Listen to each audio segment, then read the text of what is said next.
안녕하세요, 여러분. 한 주 잘 보내셨나요? 이제 제법 이제는 이제 여름인 것 같습니다. 그냥 이제 뭐 밖에 나갈 때 뭐 반바지, 반팔을 입고 나가야 되는 것 같고요. 이제 그래도 하지만 저 저녁에는 아침 저녁에는 좀 쌀쌀해서 긴팔을 좀 챙겨서 나가야 되는 것 같습니다. 아무튼 여러분들도 이럴 때 감기 조심하셔야 되니까요. 건강 관리 잘 하시기 바랍니다. 자, 그러면 우리 지난 시간에 이어서 오늘 5장 노인과 소득보장 및 고용보장에 대해서 이렇게 쭉 설명을 진도를 나가 보도록 하겠습니다. 자, 먼저 우리 그 지난 시간에 노인의 이제 소득보장에 대해서 얘기를 했었는데요. 그 중간에 끝났던 것 같아요.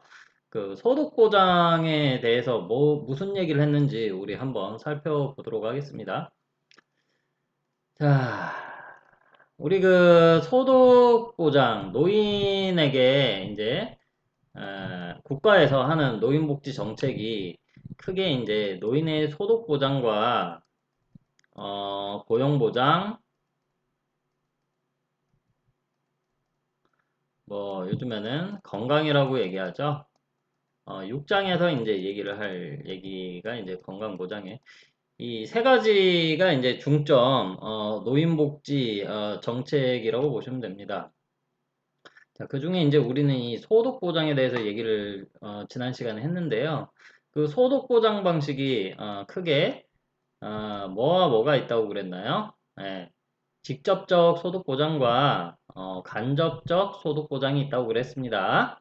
그쵸? 그래서 직접적 소득보장은 뭐라 그랬어요? 말 그대로 어르신들에게 직접적으로 현금을 이제 지급을 하는 방식입니다. 예, 현금을 지급하는 방식이에요. 그래서 그 현금을 이제 어르신들이 이제 받으셔가지고 뭐 생계비로 사용하실 수도 있고 뭐 주거비로 사용하실 수도 있고 다양한데 이제 원하시는데 이제 쓰시게 되는 거죠. 그 다음에 이제 간접적 소득 보장은 뭘까요? 예, 간접적 소득 보장 같은 경우는 돈으로 주지는 않는데 이제 그 원래 10만 원이 나갈 돈을 5만 원만 지출을 하게 만드는 거죠. 그게 대표적으로 뭐가 있어요? 네. 세금 감면 혜택이라든지 우리 그 대중교통 이용이라든지 이런 거를 할 때 감면 또는 면제 이렇게 하는 것을 통해 가지고 원래 나갈 돈을 일부 세이브 할인을 통해서 감면을 통해서 이제 세이브를 시켜서 실제로는 소득 보장을 해주는 그런 것이다라고 이렇게 보시면 될 것 같습니다. 자, 그래서 우리가 소득 보장이 이렇게 두 가지 방식이 있다라는 거 얘기했고요. 자, 그래서 우리가 저 노인의 실태 조사 한 거를 가지고 얘기를 쭉 했었는데요. 뭐 이런 거 내용은 뭐 지난 시간에 했으니까 넘어가고요.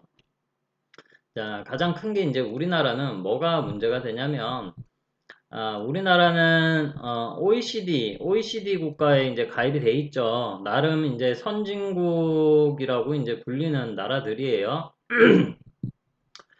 거기에 이제 OECD 국가들의 이제 평균과 이 빨간색으로 표시한 이 그 우리나라 비교를 해놓은 자료를 보면 노인의 상대적 빈곤율이 우리나라는 너무 압도적이다.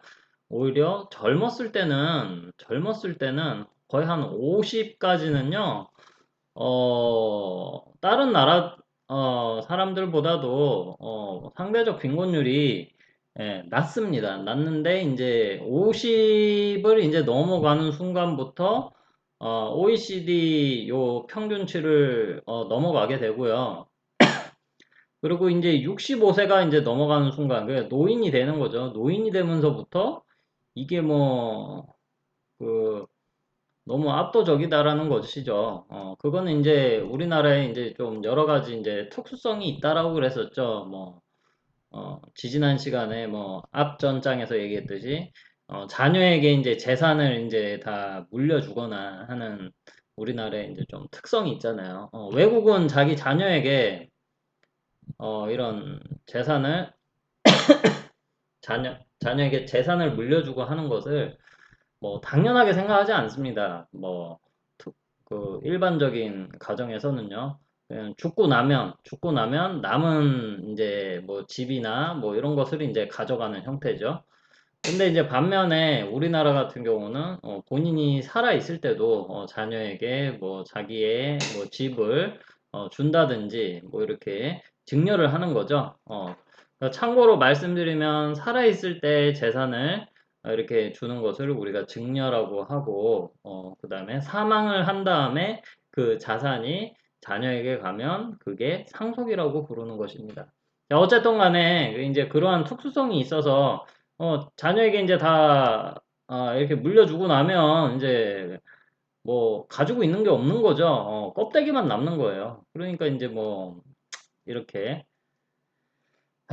안타까운 상대 노인의 빈곤율이 너무 높다라는 것을 이 표를 통해서 우리가 알 수 있었고요.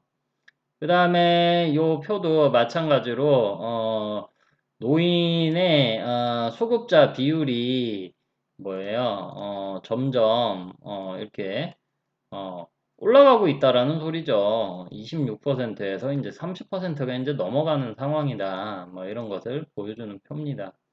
자, 그래서 우리나라에서는 소득 보장, 그러니까 우리 국민들 그리고 우리 노인이 이제 우리 국민 안에 들어가 있죠. 그런 소득 보장을 어떠한 식으로 이제 할까 해서 이제 그 고민을 해서 이제 나오게 된 이제 그 다층 구조, 다층 구조로 얘기를 쭉 하고 있었었는데요. 뭐 이거는 뭐 말 그대로 막 그 기본 베이스 0층이죠. 기본적으로 깔아주는 거라고 이제 보시면 됩니다. 그 일정 수준 이하, 그러니까 최저 수준의 삶을 이제 살지 못하는 사람들에게 이제 이렇게 보장을 이제 해주는 그런 것이고요. 그 다음에 이제 우리가 지금 소득 보장에서 얘기하는 이제 국민연금 얘기 여기까지 했었었죠 지난 시간에 이제 그 국민연금이 이제 1층에 이제 여기 이제 되게 되겠죠. 그 다음에 이제 특수직연금이 이제 공무원연금, 그 다음에 사립학교 교직원연금, 군인들이 가입하는 군인연금 이렇게 있습니다. 그 다음에 이제 2층에 기업연금이 있습니다. 기업연금. 기업연금은 뭐예요? 기업연금은 이제 퇴직연금을 이제 얘기한다고 그랬었죠. 퇴직연금. 여러분들, 퇴직금은 다 들어보셨죠? 그쵸? 지난 시간에 다 했던 겁니다. 퇴직금이 지금은 다 퇴직연금으로 바뀌어 가고 있습니다. 아직 뭐 퇴직금을 지급을 하는 경우도 있어요. 그런데 이제 현재는 이제 퇴직연금으로 이제 많이 바뀌어 가고 있다. 뭐 가장 큰 이유가 뭐예요? 퇴직금으로 하게 되니까 무슨 일이 생기냐면 퇴직 적립금을 회사에서 이제 보관을 하고 있으니까 회사가 망하게 되면 퇴직금을 받지 못하는 상황이 발생을 할 수가 있어요. 직원들이. IMF 때 그런 경우가 상당히 많았습니다. 회사가 부도가 났는데 직원들이 이제 실업자가 됐는데 실업자가 돼도 일단은 강제 퇴직이 되잖아요. 퇴직금 수령이 안 되는 그런 어처구니 없는 일이 발생을 하죠. 하지만 이제 퇴직연금이 있게 되면 회사에서 이 돈을 관리하는 게 아니거든요. 어떠한 금융업체에다가 퇴직 적립금을 이렇게 퇴직연금 적립금을 적립을 해서 이렇게 자산 운용을 하는 방식이라 회사가 망해도 상관이 없습니다. 그냥 그 자산 운용사, 그 금융회사, 뭐 은행이나 증권회사에 가서 수령하면 돼요. 그리고 이 퇴직금을 수령을 하니까 이제 이게 보통 이제 올해 20년 이상 근무하면 이 돈이 억이 넘습니다, 보통. 근데 이제 그 돈을 어, 꼭 우리나라는 희한해요. 어디서 그 냄새를 맡았는지 저 사람이 뭐 돈이 있을 것 같다 그러면 이상하게 사람들이 꼬입니다. 꼬여가지고 사기를 쳐요. 그러니까 뭐 어디에 투자하면 좋습니다. 어디에 땅을 사면 좋습니다. 이제 뭐 그런데 이제 이제 뭐 그 하이 리스크 하이 리턴이라고 이제 무리하게 이제 투자를 했다가 한순간에 그냥 돈을 날리는 수도 있고요. 그런 상황이 있다라는 거죠. 이제 그런 폐해가 있게 되는 거죠. 퇴직해가지고 이제 퇴직금을 이제 한 방에 다 날려버리면 이제 뭐 소득이 이제 뭐 국민연금 말고는 없잖아요. 근데 솔직히 국민연금만 가지고는 뭐 넉넉한 삶을 살기는 쉽지 않거든요. 그래서 이제 어쨌든 이렇게 퇴직연금으로 이제 받게 되면 이제 그런 것도 이제 한 방에 돈을 수령해서 한 방에 다 날리는 그런 것을 좀 막을 수가 있다. 뭐 또 사업하겠다, 뭐 치킨집 하겠다, 뭐 커피집 하겠다 해서 돈을 날리는 경우도 상당히 많습니다. 뭐 물론 이 퇴직연금으로 한다 해서 무조건 연금으로 받아야 되냐? 뭐 반드시 그런 건 아닙니다. 뭐 지금 이 장에서 다루는 건 아니지만 뭐 특별한 사유가 있으면 뭐 집을 산다든지 뭐 집안에 뭐 사람이 뭐 아프다든지 뭐 여러 사유가 있어요. 그 사유가 있으면 한 방에 찾을 수 있습니다. 자, 그 다음에 이제 2층까지 있고 3층이 이제 개인연금, 개인적으로 이제 드는 연금들 얘기하고 4층은 이제 뭐 사적으로 이제 뭐 본인이 이제 재테크 이제 하는 거죠. 뭐 그런 것들을 이제 얘기를 지난 시간에 다 했죠. 자, 그래서 우리가 지난 시간에 대표적인 이제 직접 소득 보장에 이제 사회 보험이죠. 사회 보험 중에 이제 이 연금들에 대해서 얘기를 했는데 우리가 시간 관계상 국민연금에 대해서 이제 살펴봤습니다. 뭐 특수직연금 얘도 뭐 다 비슷해요. 돈을 이제 납부하는 비율이 좀 차이가 날 뿐이지 운영하는 방식이나 이런 것들 약간 비슷합니다. 그래서 가장 많은 가입자가 있는 국민연금에 대해서 지난 시간에 얘기를 했어요. 그래서 수령할 수 있는 방식은 이렇게 크게 세 가지가 있다고 그랬었죠. 노령연금은 뭐예요? 65세가 65세 그러니까 노인이 되어서 이제 수령을 하게 되는 연금을 우리가 노령연금 나이가 들어서 이렇게 수령을 한다 이렇게 해서 노령연금이라고 얘기합니다. 그 다음에 유족연금은 뭐라 그랬어요? 내가 이때까지 한 30년을 연금을 가입을 해서 보험료를 납부를 했는데 내가 퇴직하고 나서 65세부터 66세까지 내가 수령을 하고 내가 이때 죽어버렸어. 그러면 1년밖에 받지 못하고 어, 돈이 다 날아가면 억울하죠. 억울하겠죠, 그쵸? 낸 돈이 최소한 수천만 원이 될 텐데, 그죠? 그러니까 이제 살아남은 이제 유족, 같이 사는 사람이죠. 대부분 그 유족이 이제 배우자라고 그랬었죠. 할머니나 할아버지. 유족이 원래 받던 돈의 뭐 60%에서 뭐 70% 정도 뭐 이거보다 더 적을 수도 있습니다. 왜냐면 이제 상대 배우자도 연금을 수령하고 있는 상황이면 그 깎여요 연금이. 그래서 어쨌든 원래 받던 돈에서 조금 깎아가지고 같이 생계를 같이 하는 유족에게 이렇게 조금 지급을 합니다. 뭐 물론 재산이 굉장히 많고 여유가 있는 사람한테는 그 유족연금이 없어요. 예. 그 다음에 이 장애연금은 뭐예요? 장애연금. 제가 이거 장애인연금과 구별을 하셔야 된다고 얘기했었죠. 여기에 인자가 들어가냐 아니냐에 따라서 성격이 완전히 틀립니다. 이 장애인연금은 중증 장애인에게 일정 연금액을 이제 지불을 하는 거예요. 누가? 국가에서 지불을 하는 거를 이제 얘기를 합니다. 중증 장애. 그러니까 여기서 얘기한 중증 장애라고 하면 과거의 기준으로 장애 1등급, 2등급이죠. 지금으로 치면은 이 장애 등급제가 없어졌으니까 장애 정도가 심한 장애인들에게 이제 지급을 하는 거예요. 반면에 이 장애연금 여기서 얘기하는 이 장애연금은 누가 줘요? 일단 국민연금관리공단에서 줘요. 그러면은 언제 이걸 받을 수 있냐? 내가 국민연금에 가입돼 있는 상태로 있었는데 내가 불의의 사고로 뭐 꼭 일하다 다치지 않아도 돼요. 뭐 내가 뭐 놀러 갔다가 뭐 사고가 날 수도 있잖아요. 아니면은 갑자기 뭐 큰 병에 걸려가지고 더 이상 일하지 못할 정도로 이제 몸에 장애가 오게 되는 게 이제 인정이 되면 이제 어, 장애연금을 지급을 합니다. 죽을 때까지 주진 않아요. 최대 10년인가 20년까지밖에 주지는 않습니다. 자, 어쨌든 이렇게 세 가지가 있고요.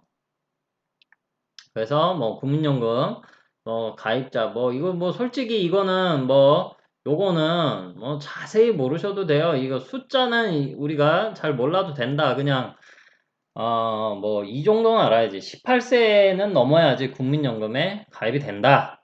뭐 이 정도는 아셔야 되고 그 다음에 언제까지 가입을 할 수 있다?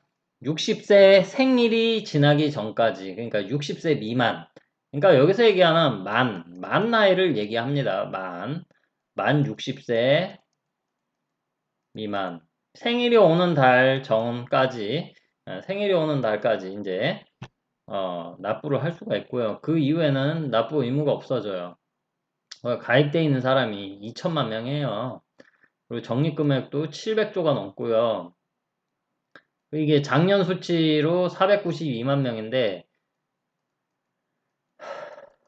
500만 지금 2020년 4월 기준으로 500만이 넘어갔다고 했어요. 뭐 국민연금관리공단에서 엄청 이거 뭐 광고를 하더라고. 500만 명 넘었다고. 자, 그 다음에 이제 여러분들 좀 아셔야 될 거는 이게 중요하죠. 가입자 종류. 사업장 가입자, 지역 가입자, 임의 가입자, 임의 계속 가입자. 자, 이게 무슨 차이가 있냐? 정확하게 아셔야 돼, 이거는. 나중에 이제 이거는 여러분들이 그 직장을 다니시면서 이 회계를 여러분들이 담당하실 수도 있고요. 그다음에 뭐 꼭 사회복지가 아니라 하더라도 이거는 좀 기본적으로 아셔야 돼요. 일단은 우리가 직장에 근로자로서 근무를 하시게 되면 어떤 가입자가 된다 했어요? 사업장 가입자. 첫 번째 사업장 가입자가 된다 했습니다. 내가 사업장에서 일하는 사람이잖아요. 근로자잖아. 그래서 사업장 가입자가 가장 많아요. 지금 현재 우리나라는. 자, 소득이 있는 거죠. 그 다음에 지역 가입자. 지역 가입자는 근로자가 아니야. 근로자가 아니고 사장. 그 기업체 대표가 되겠죠. 자영업자들이 여기 또 많이 포함이 되죠. 꼭 뭐 대기업의 뭐 회장만 포함이 되는 게 아니고 자영업자들이 이제 여기 많이 포함이 돼요. 그래 뭐 임대사업자 뭐 이런 사람들. 이제 어쨌든 사업장 가입자와 지역 가입자 둘 다 소득이 있어야지 가입이 됩니다. 자, 그다음에 임의 가입자는 뭐예요? 예전에는 이 두 가지만 있었다 그랬었죠? 사업장 가입자와 이 지역 가입자. 근데 이제 문제가 뭐예요? 사각지대가 있다는 거죠. 소득이 없는 사람은 국민연금에 가입을 할 수가 없었다라는 거죠. 그러면 이제 집에서 열심히 이렇게 집안일을 하고 아이 육아를 하셨던 가정주부들은 거기 사각지대로 이제 남게 되는 거죠. 그러다 보니까 그런 분들에게도 소득이 없는 분들도 나중에 노후에 연금을 탈 수 있게 해주자, 가입을 허가해주자. 어차피 돈을 내니까. 자, 그래서 임의가입자라는 것을 만들었어요. 임의가입자를 만들어서 본인이 이제 보험료를 설정을 할 수가 있습니다. 보험료를 설정을 할 수가 있어요. 그 다음에 이제 임의계속가입자는 뭐예요? 원래 여기 앞에서 우리가 만 60세 미만, 만 60세 생일이 지난 순간부터 이제 지난 그 다음 달부터는 이제 뭐예요? 국민연금을 이제 납부를 할 의무가 사라진다 했죠. 근데 이제 나는 60세, 요즘에는 이제 우리 그 사회복지시설 같은 경우는 지금 법적으로는 만 60세면 퇴직이에요. 근데, 여러분들이 이제 기관장 있잖아요, 기관장. 이제 뭐 원장이나 관장이나 뭐 소장이나 뭐 센터장이나 이런 사람들은, 정년이 65세입니다. 65세. 65세예요. 65세. 자, 그래서 60세 이때까지 납부를 하고 끝내면은 가입 기간이 예를 들어서 내가 20년이야. 근데 나는 기관장이어서 65세까지 일을 할 수가 있어. 그러면은 나 일하는 동안에 더 넣고 싶어. 그러면은 플러스 5년 최대. 그래서 도합 25년을 이제 국민연금을 납부할 수 있게 되는 거죠.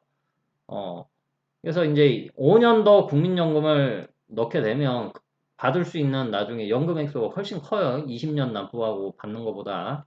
자, 그래서 이제 연장을 하는 거죠. 예, 이제 근데 이건 최대 5년이에요. 5년 최대. 어. 그래서 이렇게 가입자 종류가 네 가지가 있다라는 거 여러분들이 좀 기억을 해주세요. 자, 뭐 이런 거 뭐 그냥 알고 계시면 되고요. 기금이 뭐 700조가 넘었다. 어마어마하게 크죠. 그 기금이 엄청나게 많이 쌓여가고 있다. 당연하죠. 이 가입자가 2천만 명이 넘는데 그죠? 예.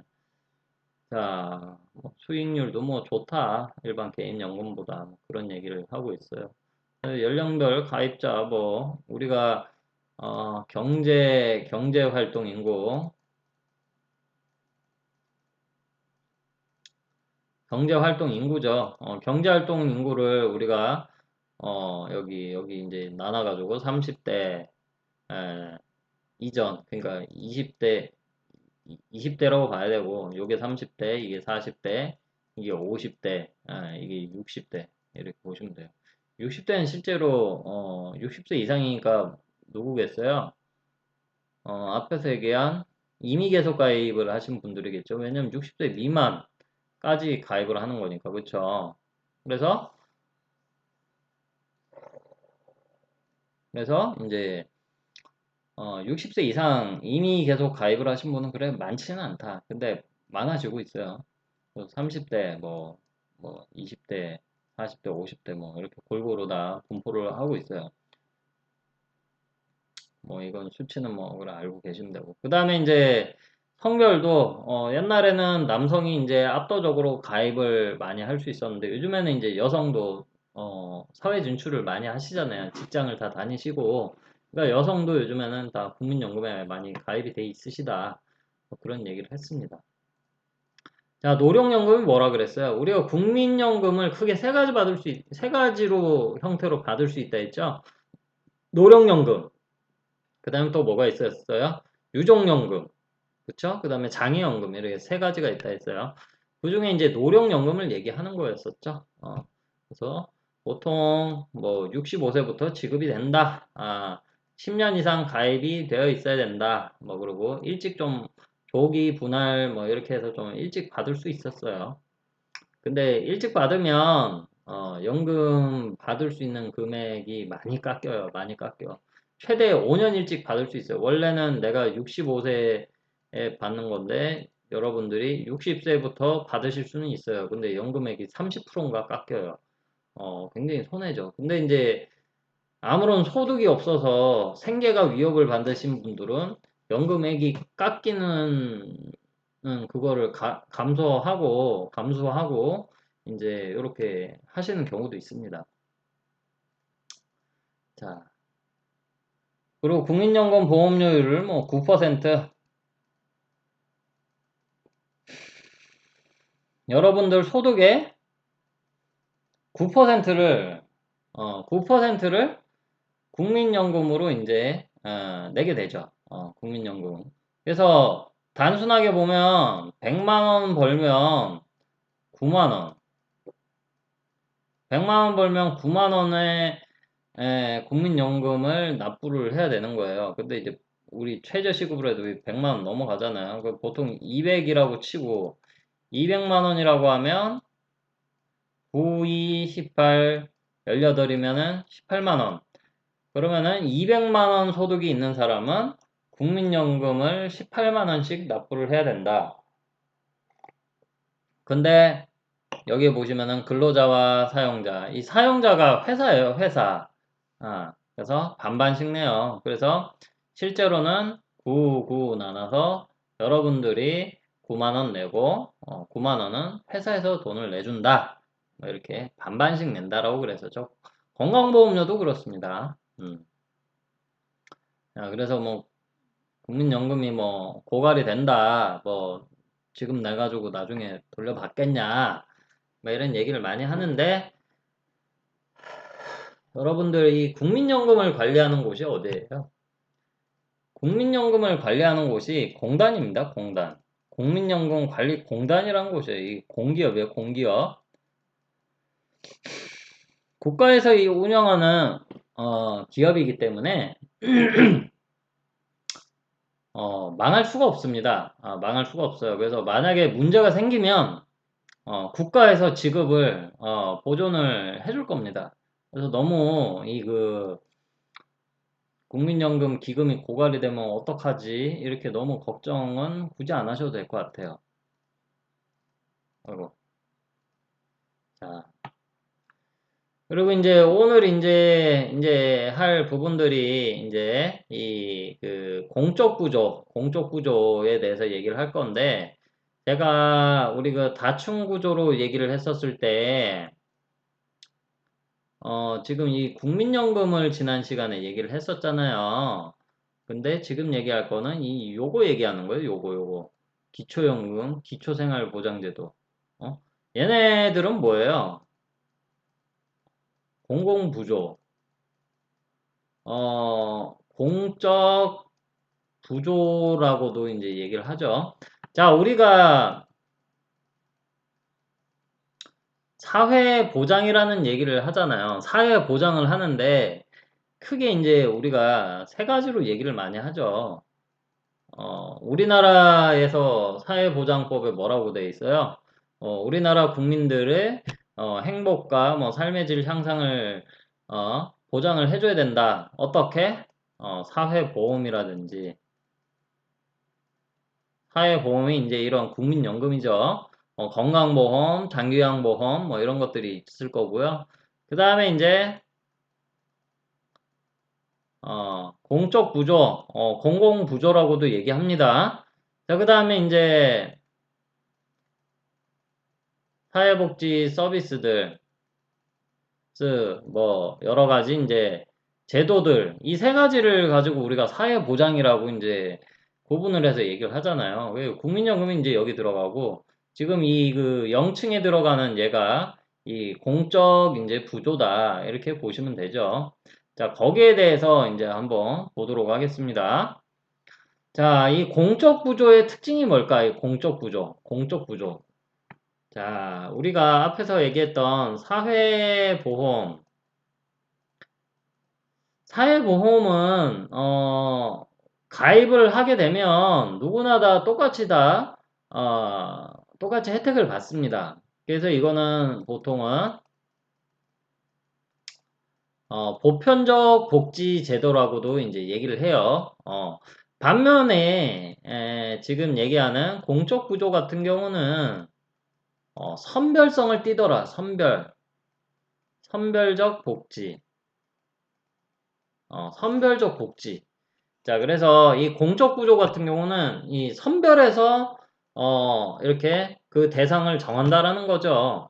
이 보편적과 이 선별적의 가장 큰 차이점이 뭘까요?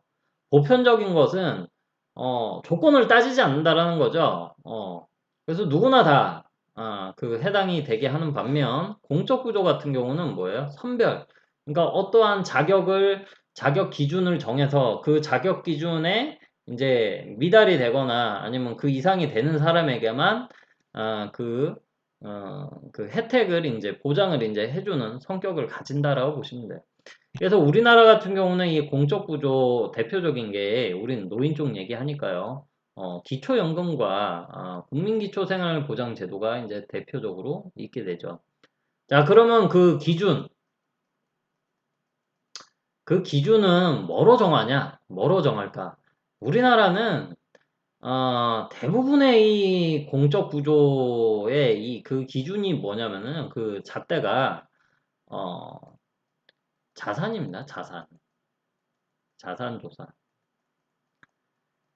자산 조사를 통해서 일정 수준 이하면 지급을 하고 이상이면 지급을 하지 않는 그런 형태를 가지고 있다.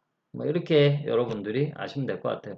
그래서 우리나라에서 얘기하는 이 선별적 복지는 자산, 돈이 많은, 쉽게 얘기하면은 돈이 많은 사람들에게는 지급을 하지 않겠다라고 이제 얘기를 하는 게 선별적 복지다. 그래서 여러분들 그 얼마 전에 저 선거를 하지 않았습니까? 그죠? 선거를 해서 뭐 국회의원들을 뽑았죠. 이제 국회의원들이 이제 얘기하는 여러 가지 뭐 복지라든지 이런 거 얘기를 쭉 할 때도 보면은 어, 선별적 복지냐, 보편적 복지냐, 이렇게 얘기를 많이 했었을 거예요. 그 뭐, 우리가 예를 들어서 한번 예를 들어볼게요. 지금 우리가 코로나로 인해가지고, 대구 같은 경우는 특별 재난지역으로 선포가 되면서, 뭐, 재난지원금이 이제 막 대구시에서 주는 돈이 있었었잖아요. 그거는 보편적 복지였을까요? 선별적 복지였을까요? 어, 누구나 다 받았을까요? 누구나 다 못 받았어요. 자, 대구시에서 지급을 했던 재난 지원금은 선별적 복지예요, 선별적 복지. 이 자산조사 그 수준에 어느 이상 된 사람은 받을 수가 없었어요. 그리고 뭐 여러 가지 뭐 공무원은 못 받고 학교 선생님은 못 받고 뭐 그 기준들이 있습니다. 자, 선별적 복지였어요. 자, 반면에 지금 코로나 재난지원금 지금 막 지난주부터 막 신청을 하고 있습니다. 여러분들 같은 경우도 여러분들 부모님들이 이제 아마 신청을 아마 하셨을 건데요. 그거는 보편적 복지일까요? 선별적 복지일까요? 어, 그것은 뭘까요? 선별적일까요? 보편적일까요? 지금 신청하고 있는 그 정부에서 주는 재난지원금. 보편적 복지, 보편적. 자산을 따지지 않았죠, 요거는. 예, 국가에서 주는 이 재난지원금 뭐 1인 가구일 때 뭐 40만 원, 2인 가구일 때 60만 원, 3인 가구일 때 80만 원, 4인 가구일 때 100만 원 지금 이래 주고 있잖아요. 그거 보편적 복지예요, 보편적 복지. 소득 안 따지잖아요, 소득. 자산 조사 안 해요. 그냥 몇 명 있냐에 따라서 그 차등을 했을 뿐이지 누구나 다 받았어요. 못 받은 사람 아무도 없어요. 자, 그래서 우리 선별적 복지와 보편적 복지에 대해서 잠깐 얘기를 했고요. 어쨌든 이 공적 구조에 기초연금과 이제 기초생활보장이 있다. 그래서 얘네들에 대해서 하나하나 우리가 한번 뜯어서 한번 보도록 하겠습니다. 자, 그래서 먼저 기초연금에 대해서 얘기를 해야 되는데 잠깐 쉬었다가 이어서 진행을 하도록 하겠습니다.